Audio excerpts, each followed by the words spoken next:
Liverpool beat Manchester City 2-0 away from home to go 11 points clear at the top of the Premier League table, and after Arsenal lost to West Ham on Saturday, I can't help but feel that Liverpool have one hand on that Premier League title. And as a man who isn't bold but definitely has boldness in their very near future, I can't help but love Arne Slot, because I thought this game he was an absolute genius in the way he set up Liverpool and the way he got his team to get the win. Because you might look at the stats and you might go, okay, Liverpool only have 34% possession. They only have 8 shots, only one big chance, an XG of 0.71. How on earth could you say Liverpool dominated the game? But I think that, it's all about not necessarily about possession, but about the control you have in that game.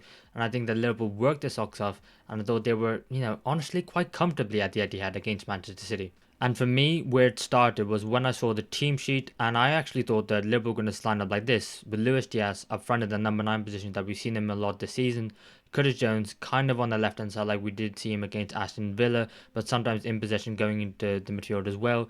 But actually, it was Luis Diaz out on the left hand side, Curtis Jones in that kind of left hand side position there, and then Dominic Szoboszlai on the right.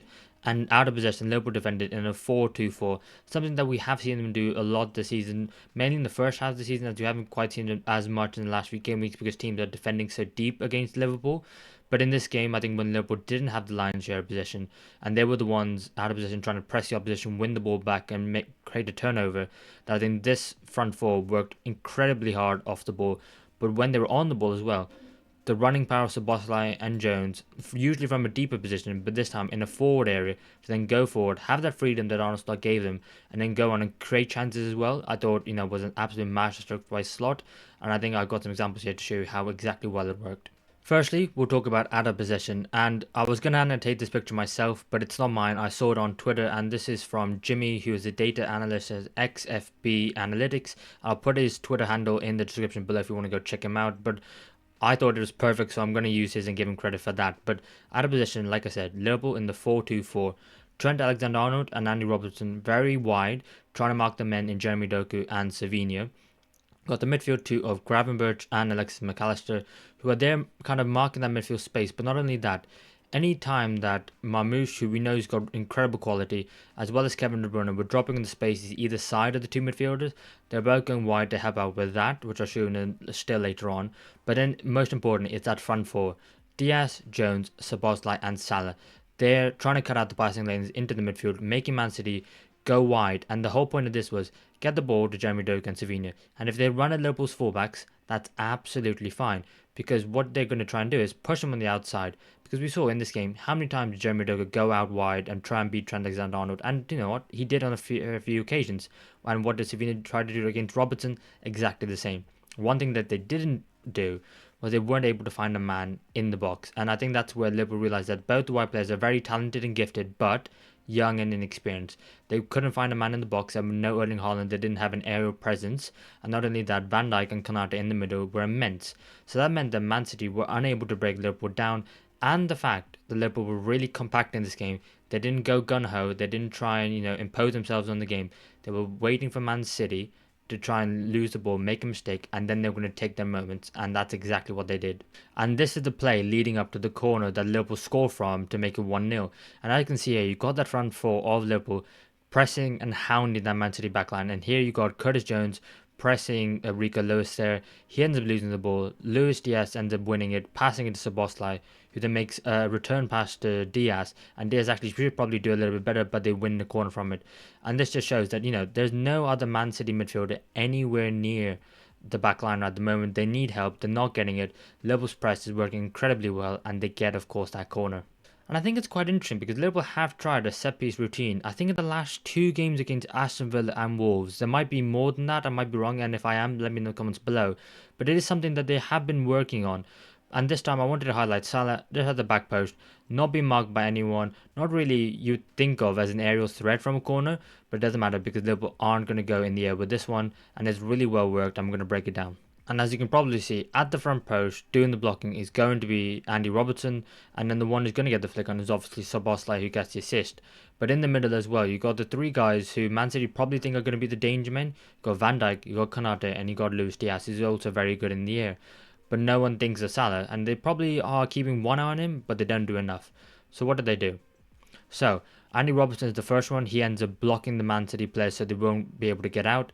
Soboslai's then job is to then try and get the ball to Salah and with the flick. And by the way, the flick is immaculate to get that, with the technique, with the power on it, and also find the accuracy of Salah. I think it's phenomenal.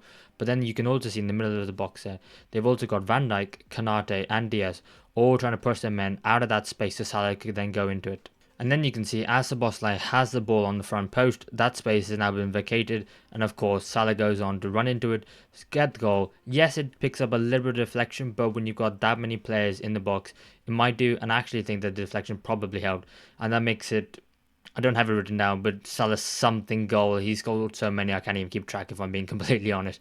But another goal and Liverpool go 1-0 up. But the most important thing that Liverpool do is once they go 1-0 up, they make sure they go 2 and get themselves a comfortable lead. And I didn't realise this, but this is just, a 1-2. And this is why I think it's so important that Liverpool tie down Trent Alexander-Arnold, because Salah plays the ball back to Trent, who passes it to him initially, and then Trent plays it back over the top.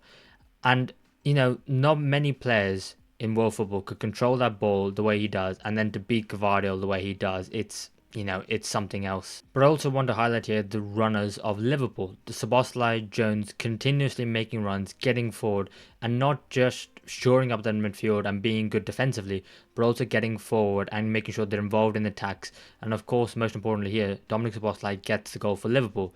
But again, like I said, one ball over the top, Salah is able to control it even despite the pressure of Gvardiol because he's just, Mohamed Salah. And then again, Liverpool on a 4v4 here. And I've really zoomed into the image here just so you can see that this touch by Salah is phenomenal. He goes on the outside, Gvardiol goes with him, and then immediately chops it back onto his left. So Gvardiol is just sent to the shops, and from there, Man City in real trouble because it takes a Gvardiol. Salah probably has an opportunity to shoot if he wants to, and you wouldn't be surprised if he finds the top or bottom corner or just the goal in general.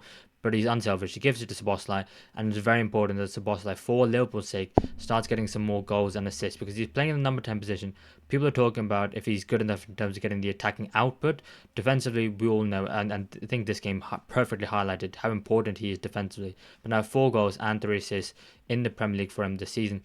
Maybe he needs to be hitting around 10 to 12, maybe in the bad season, but I think that's something, maybe a topic for another day. But yeah, Dominic Szoboszlai here. And I don't actually have the still, but what I remember watching it, Curtis Jones, who's behind Dominic Szoboszlai, the fact that he makes a run past all the Man City defenders, which makes sure that Ake and Kushanov aren't able to press Szoboszlai, and that's what they're undoing here. And I think, yeah, it's just more examples of really great work by Liverpool. They're running from deep, they're running from the front line, and how Arne Slot set them up perfectly to play the Man City side. And then going into the second half, Liverpool could have and probably should have maybe gone 3-0 up if it wasn't for the fact that Dominic Szoboszlai was offside for the Curtis Jones goal. But that doesn't matter. And I did think to myself, do Liverpool go out there and attack? Do they try and get a third and see off the game? But this Liverpool side are so good in and most importantly out of possession that they don't worry, they don't panic, and I think they perfectly exemplify the manager in that. I think Arne Slot just told them, do you know what? There's no need to go toe to toe with them, which maybe the Liverpool would have done under Jurgen Klopp, but that's not a criticism. That's just a different way of playing the game and approaching it. No two ways are wrong as long as you probably get the 3 points. But here you could have seen maybe Man City getting a goal back under Jurgen Klopp. Maybe they would have, would have been 3-1, or maybe it would have been a 10-2-1. But here, 2-0 up, Liverpool not in any trouble whatsoever. They're defending really well in that 4-2-4 shape. They're only committing men when they absolutely have to. And in terms of Salah and then Luis Diaz, they've got players who are more than willing to make those 4 runs as well. But then you actually put the emphasis on Manchester City. Go on, break us down. We're 2-0 up. You need to win. What are you going to do? And when you talk about, the lack of possession Liverpool had in this game, only 34%, and the fact that XG was only 0.71, you might look at that and go, not sure about Liverpool's performance. But then you throw that to Manchester City, especially in that second half, like I said, when they're trailing. You only have, an XG of 0.65 from 16 shots. You have made Alisson save 5 shots, great, but none of them were big chances. And Man City really didn't create anything. And it's actually quite interesting how comfortable I felt Liverpool were in this game away at the Etihad, a stadium which they haven't won in the league since 2015, November 2015, Jurgen Klopp's first visit there. And so all of a sudden, Jeremy Doku, like I said, doing fantastically well, beating Trent Alexander-Arnold, but he's not getting any delivery in the box. Who's trying to find 15 out of 20 successful dribbles? but how many of those crosses were successful? I mean, Ibrahim Kanate, Virgil van Dijk, absolutely impairs. I mean, numerous clearances, numerous blocks. They just had Omar Mamush on toast, really. He couldn't really get himself into the game. And I think it very well showed that, while Mamouche is very good, he is not quite the levels of the Egyptian king yet. Maybe he's just more of an Egyptian prince. And Liverpool go 11 points clear at the top of the Premier League table. And the question is anyone going to catch Liverpool at this point? I don't think so. I'll be honest, because if you think about the 11 that Liverpool put out, the players that they brought off the bench, they brought off Harvey Elliott, they brought off Kostas Tsimikas, Cody Gakpo. I don't think they brought off Jota. They brought off Botarendo, Gerald Kwanzaa. But yeah, they didn't bring on Nunes, Jota, Chiesa. They still had the likes of Conor Bradley, who's out injured at the moment. But they had definitely had some other players on the bench who they definitely could have brought on. And it got me thinking that, Arsenal the closest at the moment to Liverpool, but really, with the injuries they have, losing to West Ham, them not quite being at it at the moment, Man City miles away, it's only really Arsenal. I just thought to myself after this game, and Liverpool fans sang it themselves at the stadium, now you're going to believe us. And I thought to myself, yeah, I think Liverpool will win the Premier League title from here.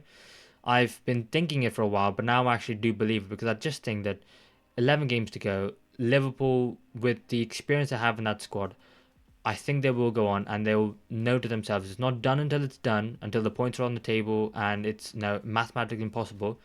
But I just don't see anyone stopping them. And then, if Liverpool could end up winning with enough games to spare, like some maybe rushing people towards the back end of the season, and then maybe they could push for a Champions League if they're still in it. And I think it's very exciting times if you're a Liverpool fan. And yeah, I think I believe them. I think they're going to win, but you have to give a lot of credit to the players. Most importantly, in my opinion, Arne Slot, because what a fantastic job he's done.